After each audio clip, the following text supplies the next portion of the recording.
There are few wounds more piercing than criticism that comes from those we call family.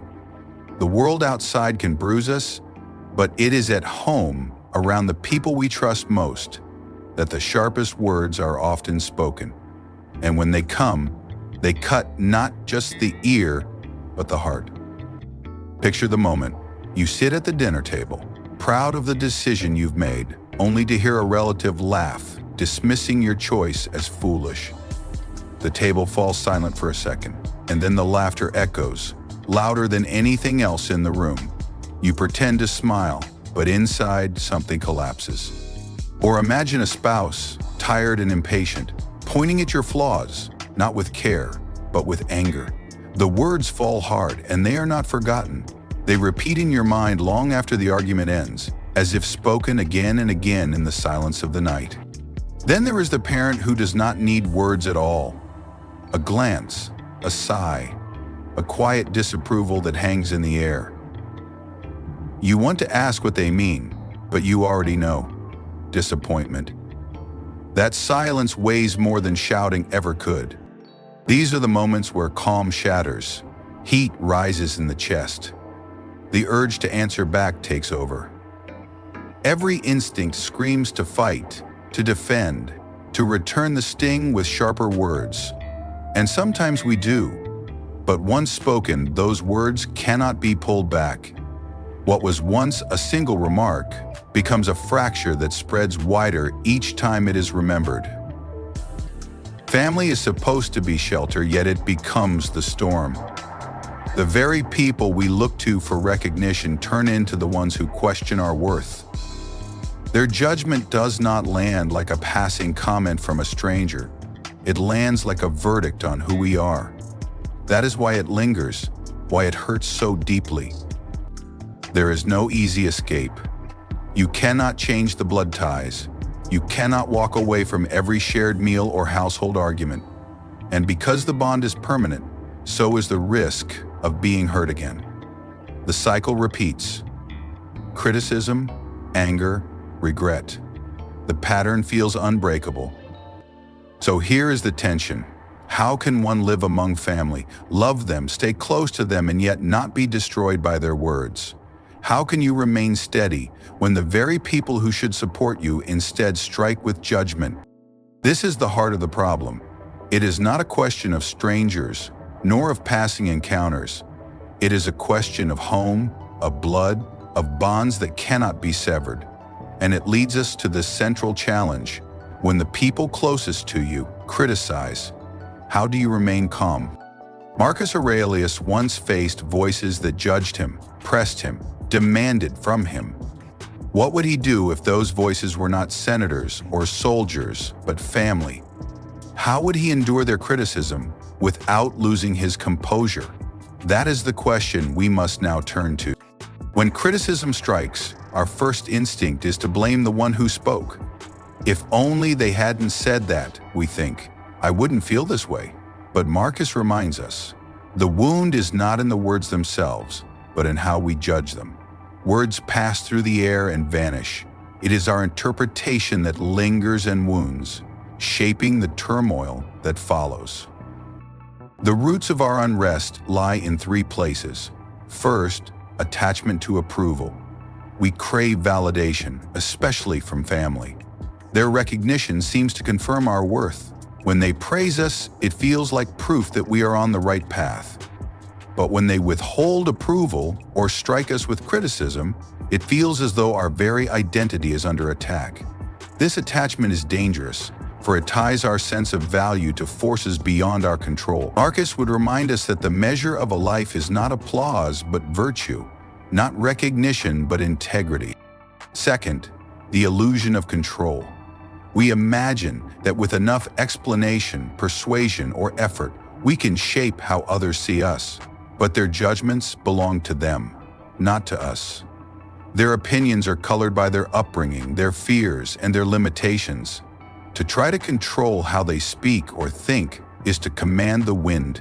We can exhaust ourselves chasing approval, yet the result will always slip away. The more tightly we grasp, the more frustration grows. Marcus calls us back to reality. Control ends at the boundary of our own mind. Beyond that, the world moves as it will. Third, ego's fragile armor. Criticism touches our pride. Instead of hearing words as one perspective, we hear them as a final verdict. The ego, fragile and defensive, panics. It leaps to protect itself with anger, excuses, or counterattack. Anything feels safer than the raw sensation of inadequacy. Yet this is the trap. For in defending the ego, we often abandon reason and dignity. We lash out, only to feel emptier once the echo fades. Together, these three roots, craving, illusion, and ego, feed the fire of anger. The relative's comment may last only seconds, but because of these roots, the fire burns long after. Hours later, we are still replaying the scene, imagining what we should have said, feeling again the same sting. Days pass and the echo remains. In some cases, years. One remark, tied to our attachments, grows into a story we cannot release. If this is the root, then the cure cannot be to silence family or demand their constant approval. That would only strengthen the craving and the illusion. Nor can we build walls of indifference, for that denies the reality of our bonds. The cure must be inward. It is to reshape how we receive words, to transform the judgment we attach to them. Marcus Aurelius practiced this daily, not because the voices around him were kind, they were not, but because he trained his mind to meet them differently, calmly, steadily. The task, then, is not to erase criticism, but to rob it of power. Words remain words. They strike and fade. What remains is our choice to give them weight or let them pass. The fire of anger requires fuel. Without attachment, without illusion, without ego, the spark dies quickly. This is where Marcus Aurelius stands as a guide, not because he silenced critics, but because he silenced turmoil within himself. He shows us that the true battlefield is not at the family table or in the argument, but in the mind that interprets it. And if we can master that battlefield, then even the harshest judgment loses its sting, leaving us free to live with dignity. Marcus Aurelius does not write about emperors and senators when he reflects on criticism. Instead, his words apply to the intimate, everyday sting of being judged by those around us. In Meditations, he reminds himself, "Remember, you have power over your mind, not outside events." He does not ask how to silence others, but how to quiet his own soul when surrounded by voices he cannot control. Applied to our lives today, Marcus's approach takes shape in 3 steps. Step 1. Pause before response. When a family member criticizes, the reflex is immediate defense. Words leap to the tongue, anger builds. Yet Marcus would counsel restraint, a breath, a space between stimulus and reaction. This gap is freedom. It allows us to see words not as commands but as sounds passing through air. Without the pause, we are slaves to impulse. With the pause, we reclaim choice, and choice is the essence of freedom. Step 2. Separate judgment from fact. Imagine a sibling says, "You'll never succeed with that job." The fact, they spoke words. The judgment, that their words define your future. Marcus's way is to strip away the judgment and leave the bare fact. Then the sting loses its teeth. Their remark remains opinion, not destiny. It is no more binding than the wind that passes your ear. By seeing clearly, the words lose their power to wound and calm returns. Step 3. Return to virtue. For Marcus, the measure of action was never, "Did they approve of me?" but "Did I act with justice, courage, temperance, wisdom?" Family criticism does not change whether you live with integrity. It may even sharpen the test of it. To respond calmly is to remain aligned with virtue, regardless of provocation. If you hold to what is just, their disapproval cannot stain your conscience. Virtue stands firm, untouched by opinion, steady as stone in the middle of the storm. Think of a modern scene. You come home from work, proud of a project completed. Your parent shrugs. "That's nothing special." The sting rises instantly. Anger prepares its answer, but applying Marcus's way, you pause. You remind yourself, their reaction is outside your control. The fact is simple. They spoke. What matters is whether your actions served good. Did the project require effort, discipline, skill? If so, then the worth remains, no matter the dismissal. With that, the storm subsides. The comment no longer changes you. Or picture a spouse who, in a moment of fatigue, calls you careless. The instinct is to retaliate, to list their own faults. Yet Marcus would say, pause. Recognize the words as opinion. Ask yourself, am I careless in truth? If yes, then correct it. If no, then the remark is simply mistaken. Either way, anger is unnecessary. The judgment cannot define you. Only virtue can, and that remains yours alone. This is not detachment in the cold sense of withdrawal. Marcus did not teach abandonment of family. He did not say, do not care. He said, do not be enslaved. Freedom is not distance from those you love, but freedom from bondage to their judgment. You can love them fully and yet refuse to let their words dictate your peace. That balance, love without chains, is the heart of Stoic resilience. This freedom begins with the mind and extends into every interaction. It is trained daily, practiced in small moments, reinforced in reflection. Each pause, each separation of fact from judgment, each return to virtue strengthens the habit. Over time, criticism loses its power to unbalance you. It becomes what Marcus always insisted it was, mere opinion, passing and powerless, unless you choose otherwise. And in that choice lies the true strength of Stoicism. Stoicism rests on a clear distinction: what is within our control and what is not. Marcus Aurelius returns to this line again and again, almost like a compass he never lets slip from his hand. Criticism belongs firmly in the second category. Words from others cannot be commanded. They arise from their own minds, shaped by fears, habits, and assumptions we do not govern. But how we interpret, feel, and respond, that is the ground where freedom can be preserved. From this foundation, 3 Stoic principles emerge. Each one strips away illusion and points us back to steadiness. First, the world is opinion. Everything is opinion, Marcus writes. Criticism is not an absolute truth, but a reflection of another's perspective. A parent says, you are unwise. A sibling says, you are weak. A spouse says, you are careless. These are not verdicts carved into stone. They are opinions shaped by mood, upbringing, and expectation. To see this strips criticism of its tyranny. Once we recognize that words reflect perspective, not truth, the hold weakens. The insult becomes background noise, not a sentence passed on our worth. Second, virtue is the only good. Approval is pleasant, disapproval unpleasant, but neither touches moral worth. The only thing that can truly harm us is abandoning virtue.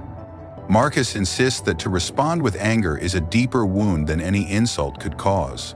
When we abandon justice, courage, temperance, or wisdom for pride, we betray ourselves. The critic may throw words, but if we lash out unjustly, we give them real power, the power to corrupt our conduct. Virtue is the shield. It stands firm, regardless of praise or blame. Third, practice daily.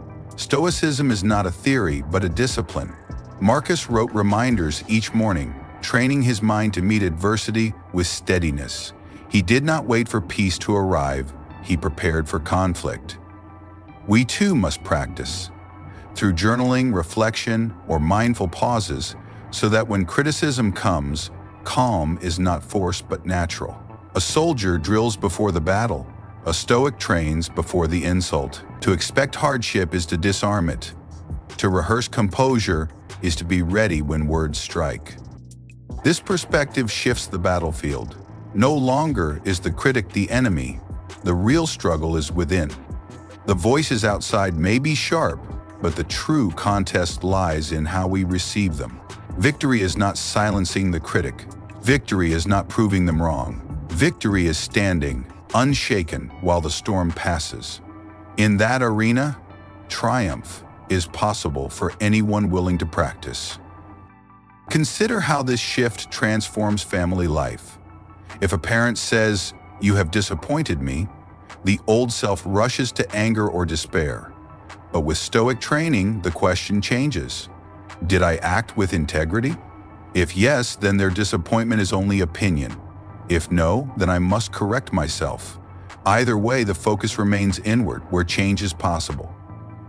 The same applies to spouses, children, or siblings. Their words do not define us, our actions, measured against virtue, do. This is why Marcus wrote that life is opinion, not because facts do not exist, but because the emotional weight we attach to events depends on how we judge them. By controlling judgment, we control peace. By controlling peace, we control ourselves. Marcus does not promise ease. He knew the mind rebels. Anger surges quickly, pride resists correction. That is why daily practice matters. Stoicism is not a single decision, but a repeated discipline. Each morning we remind ourselves, today I will meet people who are critical, ungrateful, arrogant. They act this way not because they wish to harm me, but because they do not know better. If I expect this, I cannot be surprised. If I am not surprised, I cannot be shaken. The battlefield, then, is not far away. It is every conversation, every table, every glance of judgment. And because it is constant, training must also be constant. In this, Marcus shows the path. Not to run from family criticism, not to demand silence, but to stand firm in the one arena we truly command, the mind. This sets the stage for the next step. If the battlefield is within, how do we fight well? If the critic is not the enemy, what strategy do we follow? The Stoic answer is clear. The lessons must be lived out, tested, and proven in practice. Philosophy becomes life only when practiced. From Marcus' reflections, several lessons emerge for those who wish to face family criticism calmly. Each lesson is simple in phrasing, yet demanding in practice. They form not just ideas, but disciplines, habits of the mind that must be exercised daily if they are to hold when pressure comes. Criticism reveals the critic more than the criticized. Words spoken in anger, dismissal, or judgment say more about the one who speaks than the one who hears. When a parent says, "You are wasting your potential," what it often reveals is their own definition of success, shaped by fears or expectations.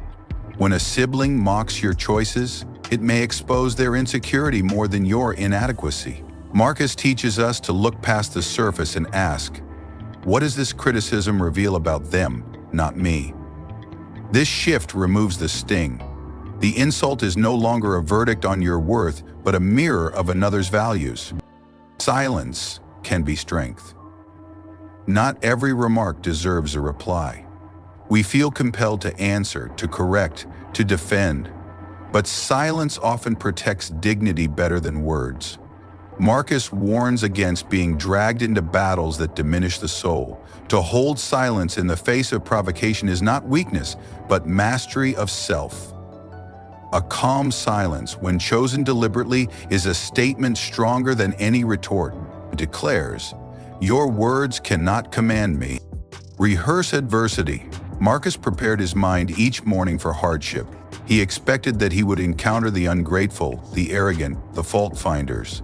By expecting criticism, he robbed it of surprise. We can do the same. Before entering a family gathering, remind yourself, someone may speak harshly, someone may disapprove. When it happens, you are not ambushed. You are ready. Preparedness turns the sting into practice. Instead of resenting the critic, you see them as a trainer, sharpening your resilience. Anchor in virtue. The Stoic measure of success is not whether you are praised, but whether you lived by justice, courage, temperance, and wisdom. Family criticism tests this anchor. Ask, did I act justly? Did I use courage where it was needed? Did I keep balance and reason? If the answer is yes, then no words can truly diminish you. External approval becomes irrelevant when internal integrity is intact. Detach without coldness. Detachment is not rejection.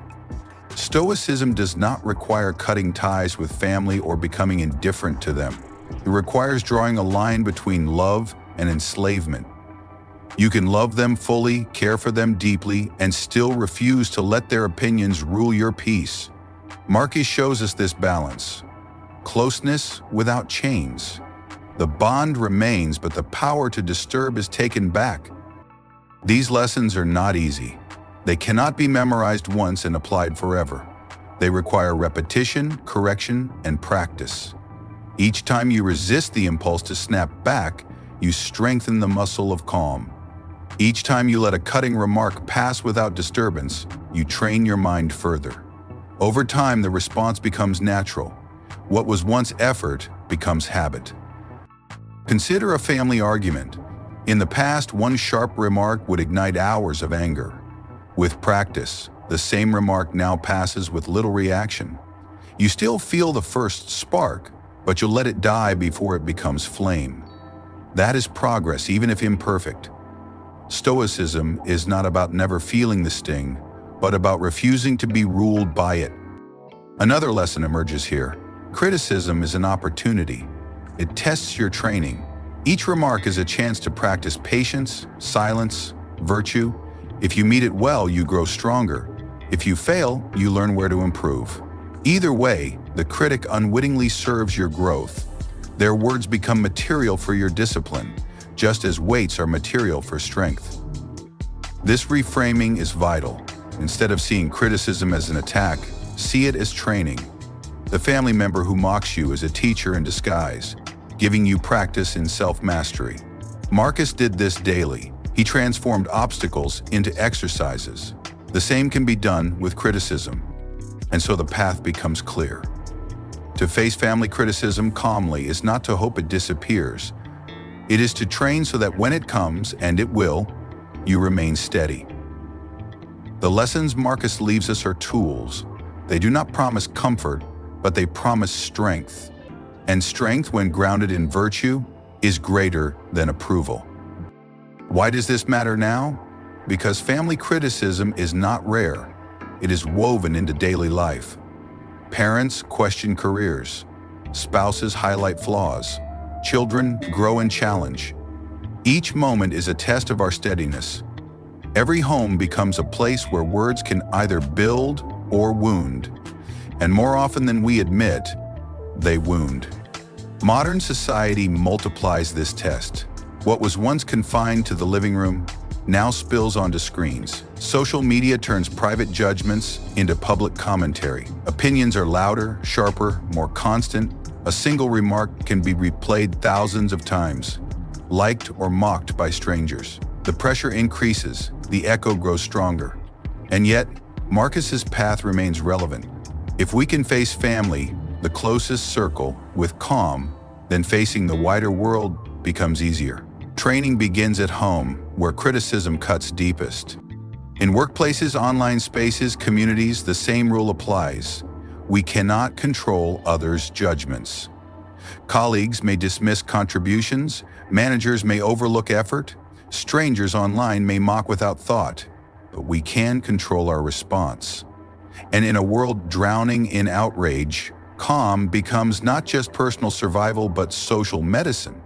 Every act of composure stands as resistance against the culture of anger. One calm voice steadies many anxious ones. Why is Stoicism the right path today?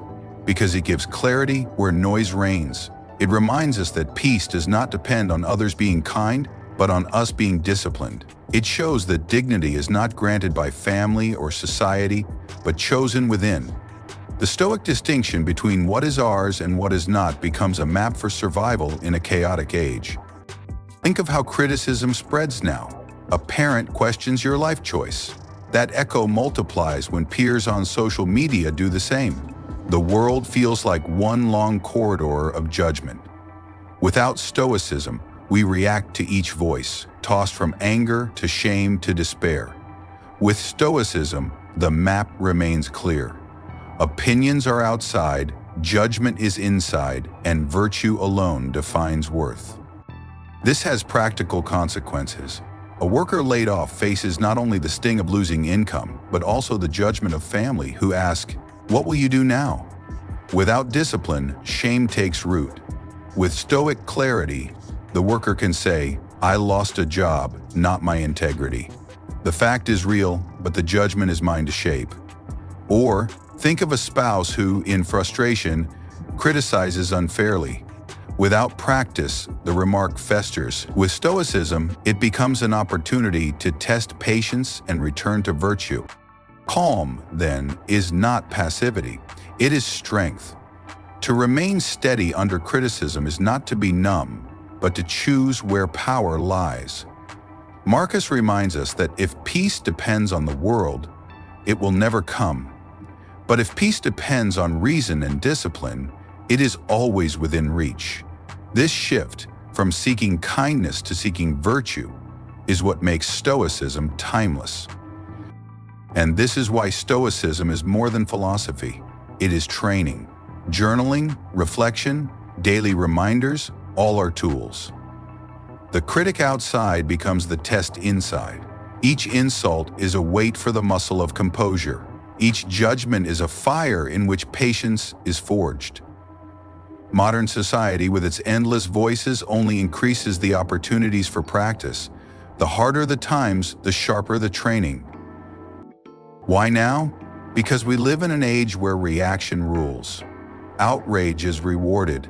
Calm is rare. Stoicism teaches that calm is not only possible, but necessary. It preserves dignity in the home, steadiness at work, and balance in society. And it answers the fear at the heart of criticism, the fear that others define us. Marcus shows that they do not. This leads us naturally to the conclusion: if criticism is constant and outrage is everywhere, then Stoicism is not optional advice, but a vital discipline. To live without it is to be thrown by every word. To live with it is to stand calm and free while the noise passes by. Family criticism will never disappear. Words will cut, sometimes from those we love most. They will come at the dinner table, in moments of stress, or in quiet remarks that linger far longer than we wish. To hope that criticism vanishes is to hope for what will never be. But Marcus Aurelius offers a way through: to pause, to separate fact from judgment, to anchor in virtue, and to practice calm until it becomes second nature. This practice is not about denial. It is not pretending the words were never spoken. It is about choosing how to receive them. A remark may still sting at first, but the Stoic learns not to fan the flame. By pausing, we create distance between impulse and action. By separating fact from judgment, we refuse to let opinion masquerade as truth. By returning to virtue, we measure ourselves not by others' approval, but by our own integrity. In this way, anger fades more quickly, and peace endures longer. By living this way, we discover a freedom deeper than approval, the freedom of not being ruled by others' words. Most people are slaves to praise and blame. They rise when applauded and fall when criticized. Marcus shows us another path. The path where worth is measured not by external voices, but by the character of one's actions. To walk this path is to live with a dignity that cannot be taken away. This freedom is hard-won. It requires daily training. Each cutting remark is an exercise. Each moment of restraint is a small victory. Over time, the victories accumulate, and calm becomes less effort and more habit. What once required discipline becomes second nature. The critic remains, but their power vanishes. The chain is broken, the mind is free. This is the gift of Stoicism, not an escape from life, but a way to live it with steadiness, dignity, and calm strength. It does not promise that words will never hurt, but it promises that words will never rule you. That promise, once kept, changes everything: your family life, your work, your community.